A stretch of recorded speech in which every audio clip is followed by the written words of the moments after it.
नमस्कार दर्शक बंधु उत्कल 24 न्यूज को स्वागत करुच्ची मु रुक्साना। आसंतु नजर देवा आज खबर उपर। समाजसेवी लक्ष्मीधर जेना पत्नी और मां प्रथम वार्षिक श्राद्ध उत्सव श्रद्धांजलि।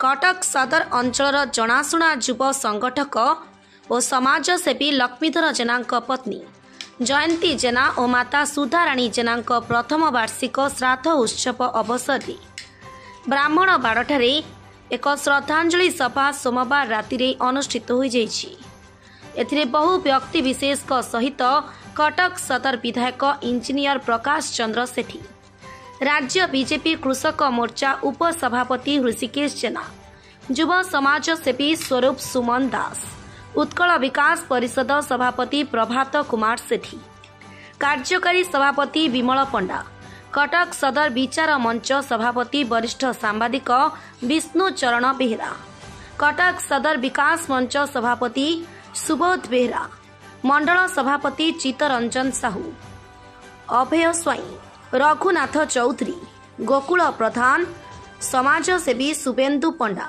हृदानंद होता, सदर ब्लॉक छात्र बीजेडी सभापति सत्य सिद्धांत दास, सुदर्शन जेना, समीर सेनापति, सरोज पारिक, संघमित्रा बेहरा, खितेन्द्र मित्र प्रमुख जोगदे उभय सासु बोहू फटो चित्र माल्यार्पण करी श्रद्धा सुमन अर्पण करथिले। स्वरूप सुमन दास समाजसेवी लक्ष्मीधर बाबूंकर माता और पत्नी देहांत पर आज वार्षिक उत्सव और परिवार को एवं लक्ष्मीधर भाई की जड़े युव समाजसेवी हिसाब से आमे माने माँ और पत्नी आत्मार सद्गति निमंते कामना करुचु एवं परिवार को भगवान शक्ति दियंतु एवं आम ए अंचल रे जड़े समाजसेवी भाव में लक्ष्मीधर भाई परिचय भी अच्छी।